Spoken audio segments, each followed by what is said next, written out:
What could you put up if you had to get out there right now on a Sunday? You have a great offensive line. You got a great scheme. How many yards you putting up? I'm giving you 15 carries.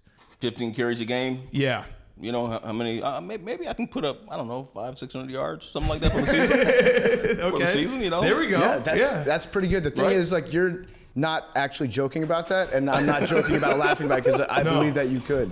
Like, if you were in Kyle Shanahan's offense, if you played on the Niners, I think you could have 500 yards this season right now. If I played on the Niners this season, this season, I appreciate that, man. Yes. I appreciate that. At what point after you retired, though, like, what age were you like, maybe it's not, like, because I'm sure there was a couple years you're like, I could still do it if I wanted to. That's the great thing about retiring when I did. You know, I can always sort of play that game, right? Even when I'm like 90, you know, I can still sit there and say, yeah, you know, maybe I still have a little something left in those legs. Okay. You know, so at 50, I feel like I could run maybe a 4.5, 4.6, right? You know, This is good to know. 4.6. Yeah, this is good to know because you're playing the same game that my dad's been playing for the last 20 years. And like Barry Sanders still got something left in those legs. When was the last time you put the pads on? It was when I played. That's it? Yeah, when I played. Yeah. I feel like you put them on every now and then. You in think the I put them on at the house? In the backyard? just like watching the game, watching the game, put on the helmet and shoulder pads. Just walk in front of the mirror and just look Yeah. at yourself like, I look like a football player. Yeah. That's what That's I the would one do. thing. When I look in the mirror, I do not look the same way I did when I was 25 years old. Right. I look a lot different. Father time. Yeah. So It happens, man. I mean, I feel like I'm decent for a 50-year-old guy. A 51 actually. You look younger than both of us. Yeah, I'm decent, but had you seen me, you guys weren't born back then, but had you seen me, seen me when I was 25, man, I'm telling you, you would be impressed. Listen, we know Barry Sanders. We were like mid 90s. We were about 10 years old, so we knew Barry Sanders. Right, you heard the name. You heard the name. Yeah, right, you cut up the Bears all the time. You'd cut up everyone. I try to. Yeah. I try my best. Yeah, absolutely. And you have one of the best highlight reels of all time on YouTube. Do you ever watch your old highlights? And you're like, damn, that guy's good. Sometimes I do.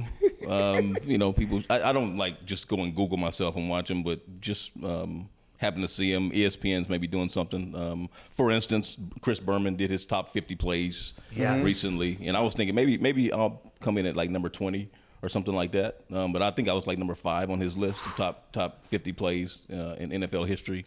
And so that was like in the last few weeks, and he showed the Patriots run I had in '97. Where I'm kind of spinning a guy around. It may have been a Bears highlight in there. Yeah. I didn't have enough Bears highlights though. That's one thing I regret. I didn't have enough Bears. Well, I'm going to get to that later because I have some stats that I'm going to read you. I have a game we played with Jerry Rice when we had him on, so we'll do that later. But did you? There actually was a moment in the Ravens Titans game where people were talking on Twitter because Derrick Henry turned Earl Thomas around and basically was pushing him in the back.